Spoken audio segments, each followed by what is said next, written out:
Hey everyone, welcome back to another video. This is another tutorial that I'm going to be working on to explain 2D animation, and this is a two-part process where we're going to be basically working with in Photoshop and in After Effects. So the first part, I'm going to lay out a few things. So in 2D animation, when we are working in 2D animation, there are a couple of things to note.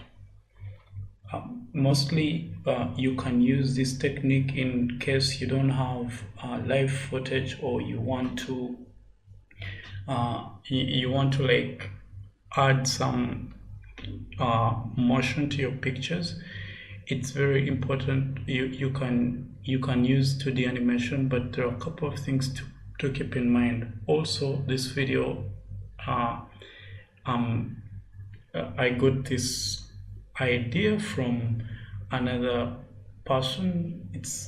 I will link the video in the description below so that you can see how they did it. Maybe my process is a little different, or you can get a better understanding of how he did it. So here, with a couple of things that I'm keeping in mind, the things that to watch out for. I'm using a photo that has motion. These are the ideal photo that you may want to use that has some sort of motion going on. Okay, so it would be very good if like it's an active sport, for example. And when you're animating that 2D, make sure that the subject that you're going to be, the subject or subjects that you're going to be animating are the only ones in the frame. So keep the frame minimal. Okay, so if you want to use this photo, you can use this photo, or you can use any other photo. So ideally here I know that I'm going to be animating this and this, so these are the subjects. But if, for example, there was a lady seated back there, right, either you will have to cut them out or animate them as well, so that it doesn't look funny after you animate them, after you animate the main subject without animating the person back there. Okay, so these are the two most important parts to keep in mind if you're going to use your own photo. So getting straight into it, the first part we're going to do is to cut out our subject, and of course we are going to use a pen tool for this, because I need to be as precise as possible, but you can use any tool you want. I'm deciding to use the pen tool. So with my pen tool here, I'm going to press P on my keyboard to bring up the pen tool, and I'm going to fast forward this part so that I don't I do not waste too much of your time. But basically, again, you just, with the pen tool, you just click there and just move it just like that. Ideally, you want to maybe put a stroke but eliminate the fill, so that you will not be too much disturbed. And maybe you can keep a stroke of a certain amount. That's also fine. Zoom into the photo as close as you can get it. So make sure, maybe if you can get access to a high-res photo, if you're using your own photos, get them as high resolution as possible. Okay.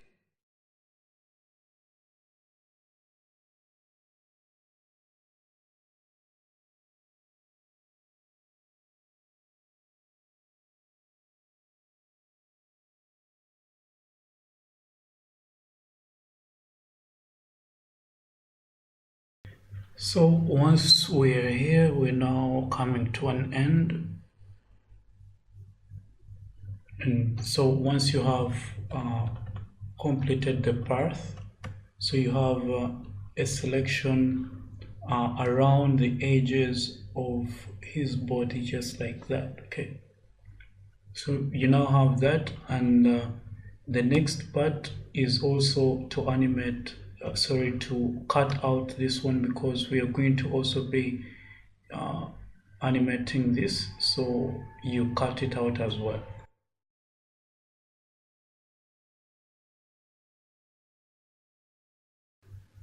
Now once you're done, we want to select our subjects and put them on a different layer.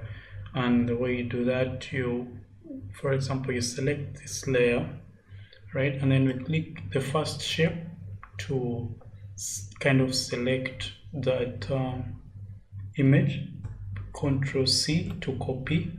So once the layer is selected, then you create a new layer and then you paste Control V, and it will paste it on a new layer, right?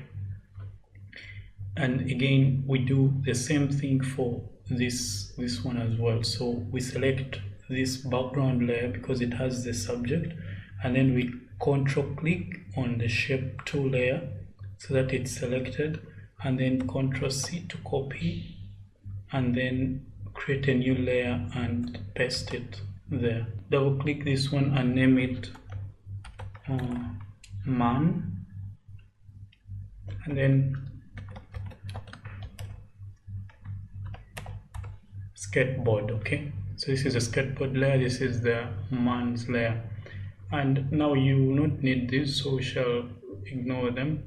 But anyway, we can now select all these and group them, turn them off, and now what you're going to do is we are going to cut out this subject to retain a background, a background without the subject. So there are various methods you can use, but I'm going to be using the clone stamp tool method, which is here. Okay, so I'm going to just be cloning. So the way you do that, for example, if you want to clone here, okay, so for example here, just click Alt on your keyboard and it brings up that target mark, and then just click on your target area and then bring it over there and just shade over. Okay, so you do that very carefully, and you see when you press the target, there is a plus sign that shows up right there. Now that plus sign, it's just showing you the sample areas on which it is targeting, where it's getting the samples from. So that will come in very handy in future when we're talking about removing patterns. Okay, so for example here you will see that when I move and that plus sign moves over his arm, now it begins cloning the arm as well, whereas if I'm here, it will be cloning relative to those fields. Okay, so that is very important for you to understand. So here we can, with that information, we can click Alt and just remove those areas. So occasionally you should zoom out to make sure that you have a seamless background. So there are very many color variations. For example, from here to here there is a color variation. You don't want to be sampling colors from here and using them there, because it will look unrealistic. So I suggest that you zoom into the image as much as you can and use the right color sampling. For example, here I'm going to sample colors from here so that I can easily come up with a realistic pattern here, because this color is different from this color.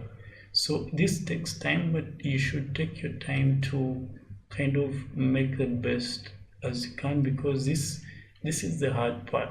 Okay, after here it just takes a few minutes to make the final animation, but image preparation is very important. So if in case you take your time to prepare properly, it will make your work look much better after spending all this time trying to come up with a good thing. So if you notice that there is something you don't like, you can again sample colors and just work around that area. Okay.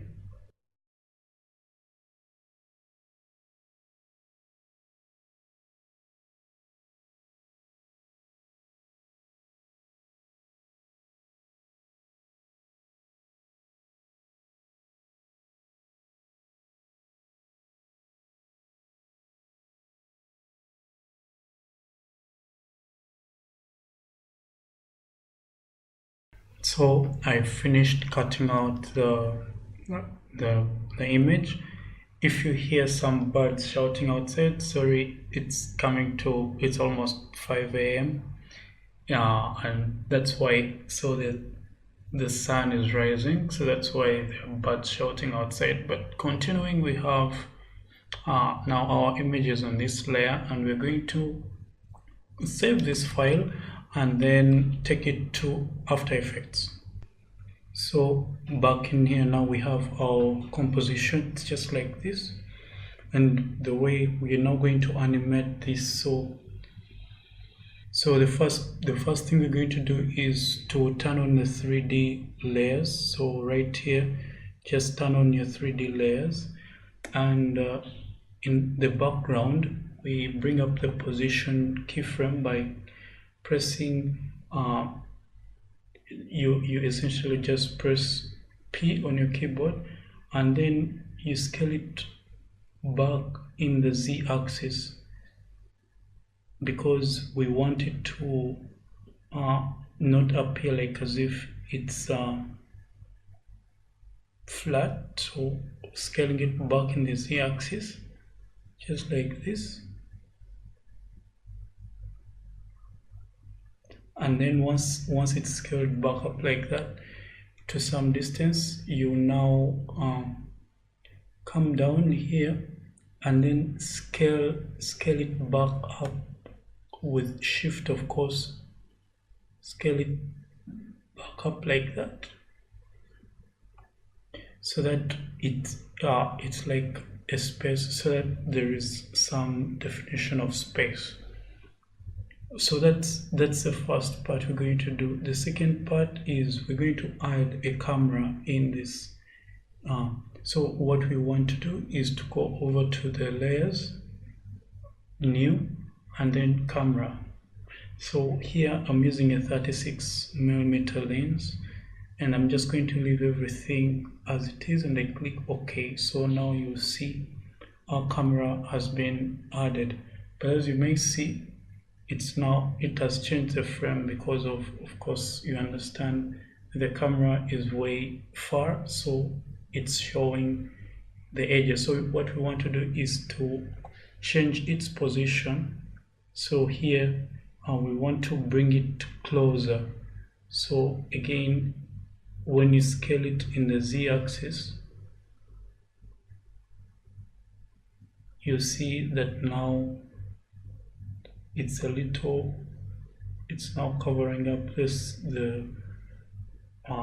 stuff very well. Okay, so with this we can animate now our position. So with our tool here, we can now just position the first point, just add a keyframe to the first point, and then move over to maybe 10 seconds, and now we are going to move the camera closer to the subject again by let's bring up those values so closer to the screen, maybe like there. Okay, so that essentially what's going to happen is it's going to begin from here and it will be moving till right there.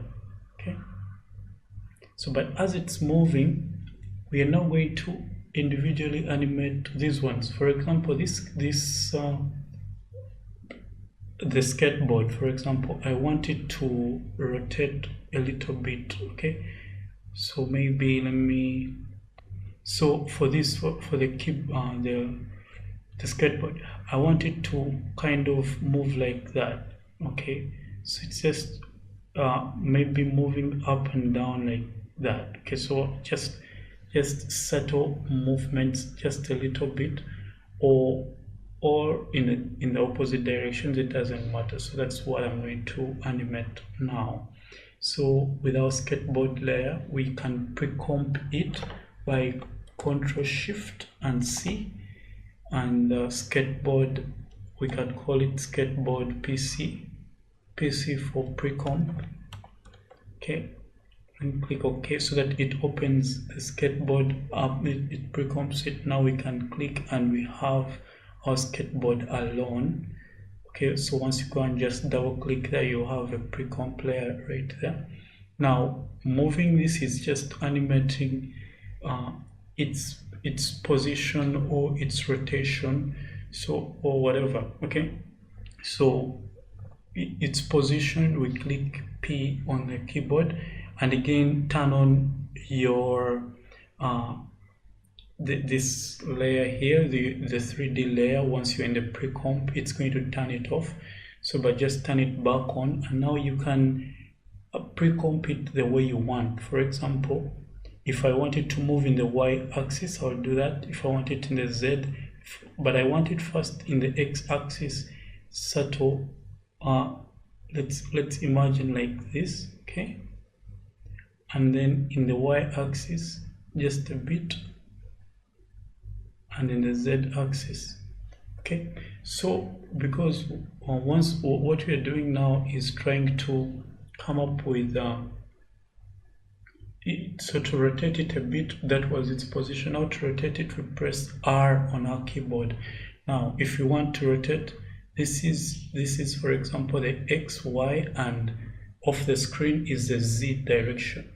So we want to rotate it along this axis, which is the Y axis. So we are going to kind of just come over here. Okay, so if you want to rotate it along the Y axis, that's what you do. Okay, so it will just look like that. For a better idea, let's maybe rotate it along the Z axis. Okay, you see that, right? But you want to do this, you want it to be extremely subtle. Okay, so for that we're going to put, first of all, let's first remove all the keyframes. The P, let's first put it back at 0, and now we put the keyframe there, move it back here, and just put it where we had positioned it, -24. Okay, now let's bring it back here, and we press R on our keyboard, put a keyframe on the Z axis, move it towards the end, and just rotate it just a little bit, just maybe like that. Okay, so that it's going to be doing a very, very subtle rotation. And if you do it too much, it will show, so you want to do it very, very subtle. So once that skateboard PC is done, we can go back to our main composition.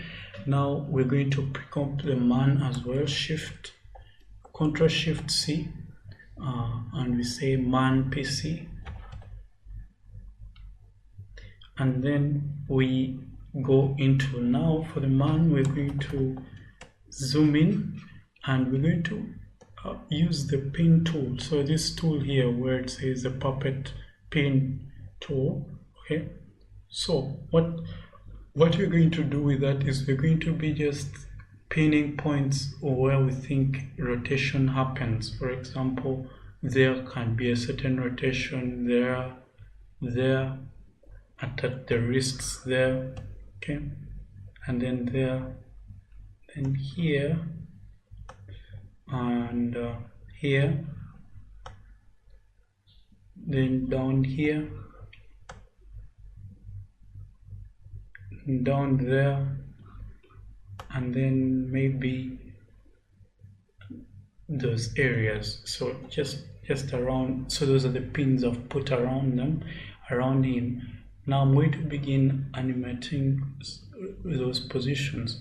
So what I want to do is I'm going to first of all put a keyframe. So when you go to the mesh, so once you press the puppet pin, it will bring up the mesh. So go to the mesh and then go to deform. So you will see all your pins that you've positioned basically. So here what you want to do is we're going to begin animating those positions. So when we did that, it created keyframes along by putting the puppet pin once the keyframe was here. That's our first position. So we go to the 10-second mark and we begin adjusting those pins. Okay, so for example, the first pin was that one up there. So once we go here down, I don't know if you can see there, but we now have our and let's turn on the 3D layer as well. So once we select it, you'll see that, sorry, this is the second one. So the first one, you'll see that it's highlighted, it has a fill color. So we can just skew it a little bit, so it's much better that you zoom in so that you're seeing what you're doing. So for example, that can be like that, just very subtle changes. So the next one is, you see when I move, you see that is moving just like that down, okay. And then it's moving also towards there like this, okay. And then the next pin is this one here. So this one I'm not going to move it too much because it's essentially the whole body actually. All right, the next pin is this one. This one I can again rotate it just slightly.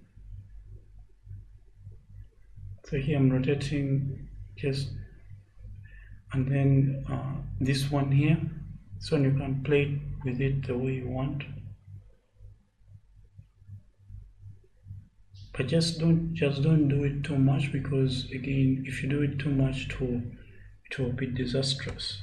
So I'm going down again, so now I'm here. So the leg, I can maybe do that. This is the Y direction, and then this is the X direction. So you don't want to pull out the leg too much in the X, because of course, yeah, you understand.